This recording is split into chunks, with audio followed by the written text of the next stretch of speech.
He tweeted that he's been asking for an interest rate cut like all year, maybe for the last 2 years, especially during the election year. He feels the stock market is this amazing signifier of the general strength of the economy. You can have a debate about that.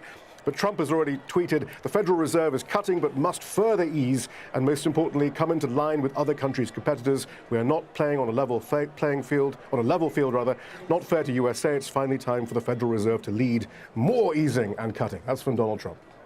Jerome Powell is giving a press conference now, so no doubt we'll have more lines out of that a little later. Thank you for that for now. Shihab Ratanzi there live from Washington, D.C. Another 11 people have died from coronavirus in Iran. That raises the total there to 77, the highest outside China. Around 2,300 Iranians are infected, including the deputy health minister. And Tehran is considering roping in the military to step up its response. The world's top finance ministers and central bankers have promised to take action to try to protect the global economy from the coronavirus. But the G7 ministers did not announce any immediate steps. The outbreak has already affected markets. Infection numbers are easing in China, but they are spreading around the world, especially in South Korea and Japan. Katrina Yu reports. Inspecting a research lab in Beijing, President Xi Jinping urges scientists to develop vaccines and treatments, what he called China's most powerful weapon in the battle against the coronavirus outbreak. Some 80,000 people have been infected nationwide. Recovered patients have been urged to donate blood. But new cases are slowing. On Tuesday, Beijing reported its lowest number since January. Several people caught the virus in Iran and Italy, prompting some Chinese cities to quarantine all travelers from countries affected by the outbreak, including South Korea, where more than 5,000 are infected. China has sent 500,000 masks to Daegu, South Korea's hardest-hit city. South Korean leader Moon Jae-in ordered all government agencies into emergency mode, declaring a war against the virus. The country has entered war against the infectious disease as the crisis in Daegu and North Gyeongbuk province has reached the highest point. In Japan, shoppers stripped supermarket shelves of toilet paper and other essentials. Tokyo has confirmed almost 1,000 cases. Prime Minister Shinzo Abe says he's ready to boost government spending to protect the economy.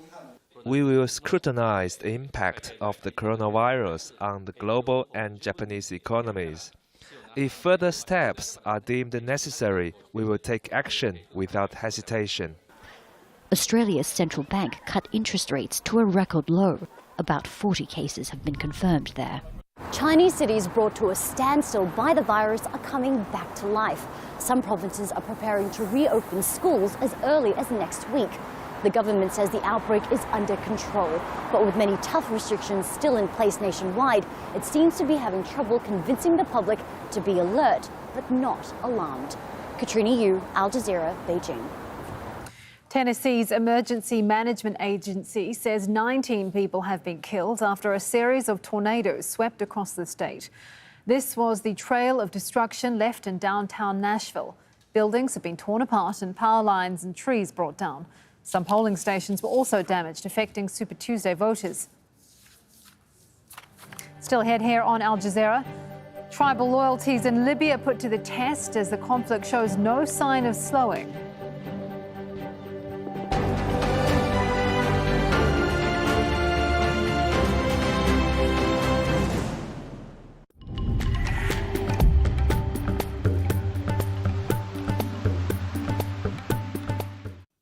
Welcome back. It's time to take a look at weather conditions across Asia.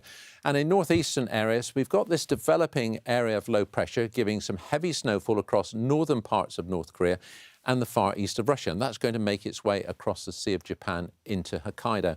Meanwhile, we've got rain further south in Japan. So we're seeing rain in Tokyo, quite a contrast with Tuesday's fine day. And meanwhile, further south, we've got rain across Taiwan, extending across southern parts of China, and Hong Kong is likely to see some rain at times. But that rain will clear away during the course of Thursday. But that heavy snowfall pushing into northern parts of Japan, so blizzard conditions are likely here. Further south, more just a case of some snow showers coming onto the west coast. Let's head into southeastern parts of Asia. Pretty wet picture here, much as you'd expect. Certainly for Sulawesi across into the island of Borneo, it's looking very wet indeed, and the same goes for much of Java. But it should be relatively fine conditions for Kuala Lumpur and Singapore. As we head into South Asia, it's a largely fine picture, though we have got a few showers just affecting the Western Ghats, but a more general area of rain across northern parts of India and Pakistan, and that's likely to extend further south into Pakistan during the course of Thursday. We may even see some showers affecting New Delhi.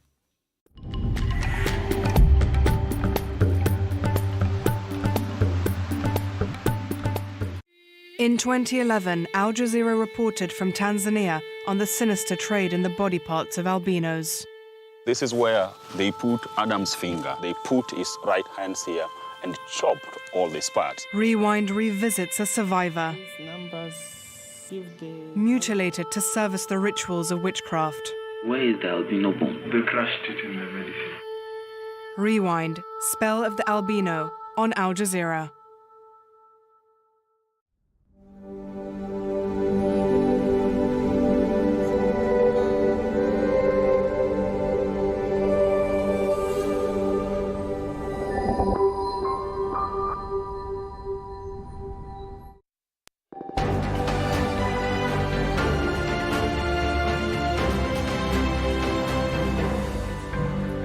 You're watching Al Jazeera. A reminder of our top stories this hour.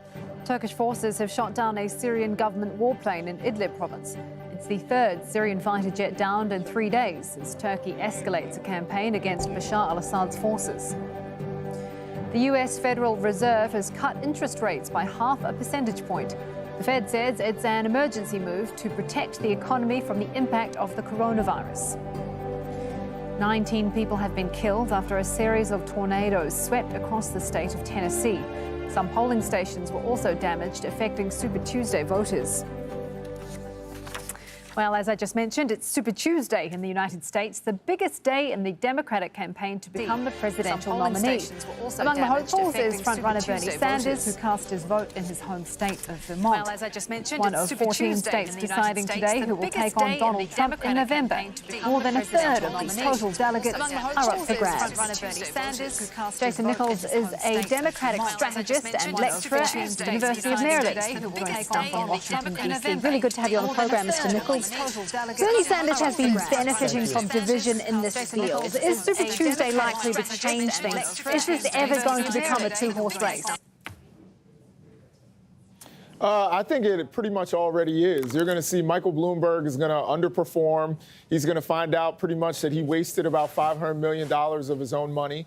I think Elizabeth Warren is going to be in a distant third. You're going to see that this is a two-person race, and it's going to be very close. You're going to see, of course, Bernie's going to come out on top in places like California and Texas and Colorado, states that have large Latino populations, and also working-class whites is another area where he leads.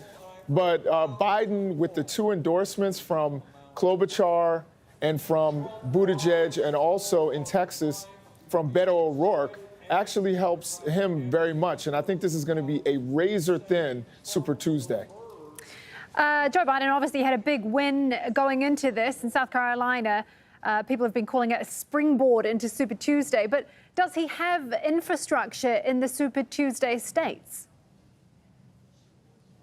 Well, it is going to be difficult because he just got a fundraising bump, in the last 48 hours. So that really makes it difficult. He wasn't able to get the advertisements out there. He's depending completely on media and on endorsements. But I think that there is, a strong enough push out there from his surrogates, and particularly from the endorsements from Buttigieg and Klobuchar, who were taking, a decent chunk of the vote, to actually push him ahead in a lot of states. I think he's going to win those states that are more conservative throughout the South, like Alabama and North Carolina and Tennessee. And that's really going to make a big difference for him, because I think he has a chance to win big there. Not quite as big as he won in South Carolina, but he'll still win by a decent margin. And states like Texas and California are going to be a little closer now. So that makes a huge difference and puts him in contention. I wanted to ask about California. It's got the most delegates up for grabs there. What's the state of play there? In states like Texas and California are going to be Well, a little closer I think now. California, So that makes a couple of days ago, it was puts a him in lock for contention. Bernie Sanders. I wanted He to was ask going to about just California. run It's got away the with most that. delegates up for grabs Particularly there. driven What's the by state of play Latino there? voters. It's a very Latino state. However, I think now the whole complexion of the race has changed. He's still going to win, but he'll win by maybe less than 10 points, which I think is actually at this late a juncture is a win for Biden. So California is really important. It's got 400 delegates, but I think they're going to share some of those delegates, and that makes a huge difference going forward. There's been a lot of talk about the divisions among the Democratic Party. Looking ahead to once this is all done and dusted and the nominee has been decided on, do you think there is a figure out there who could unify people behind delegates, but I think they're going to share some of those delegates, and that makes a huge difference. Is there anyone out there who could do that? There's been a lot of talk about the divisions among the Democratic Party. I think the person Looking is not ahead Nancy to once Pelosi, this is all done and dusted and the nominee has been decided on, do you think there is a figure out there who could unify people behind? But I think they're going to share some of those delegates, and that makes a huge difference. Is there anyone out there who could do that? There's been a lot of talk about the divisions among the Democratic Party. Looking ahead to once this is all done and dusted and the nominee has been decided on, do you think there is a figure out there who could unify people behind? But I think they're going to share some of those delegates, and that makes a huge difference. Is there anyone out there who could do that? There's been a lot of talk about the divisions among the Democratic Party. Looking ahead. Kiingizwa mahakamani kuja kushuhudia haki zetu zinasikilizwaje mbele ya mahakama. This is the first court hearing in Adam's case. So far, there are 3 suspects. It is good to see that the police are moving fast with this investigation. Our next mission is a trip to Adam's village to have a look at the crime scene. It is good to see that the police are moving fast with this investigation. Our next mission is a trip to Adam's village to have a look at the crime scene. Every day, a new drama is coming out. We have heard about the 3 witch doctors being arrested this morning who conspired together. One of them was the father of Adam. The second is a popular witch doctor called Jesus. In local language is known as Mwana Yesu, means the son of Jesus. And he was baptized that name because of he is believed to possess so many magical powers. Unbelievable.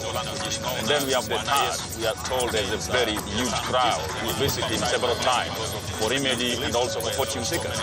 We have to find the witnesses who saw Adam on the day he was attacked. We are lucky. We have found Adam's older brother Salim. When Adam got attacked, Salim was staying at their grandmother's place. Now he wants to show us the crime scene. When Adam got attacked, Salim was staying at their grandmother's place. Now he wants to show us the crime scene. It's the grandmother of Adam.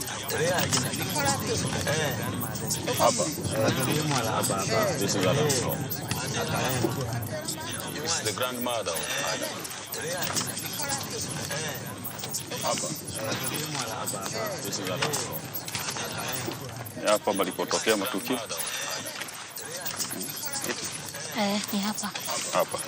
Hapa. Walikuwa wamekaa wapi? Nilikuwa nimekaa hapa. Hapa palipotokea. This is where they were sitting for a dinner on that day when Adam's attackers attacked him. When it was raining, they moved to try seek a place where there is no rain. It was here. That day when Adam's attackers attacked him. When it was raining, they moved. So this is where they put Adam's finger and chopped it, cut them off here. They put his right hands here and chop all these parts. So this is a mark that he made. Adam's finger and chopped them, cut them off here. They put his right hands here and chop all these parts. Huyu mtu aliyekuja kula chakula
Huyo mtu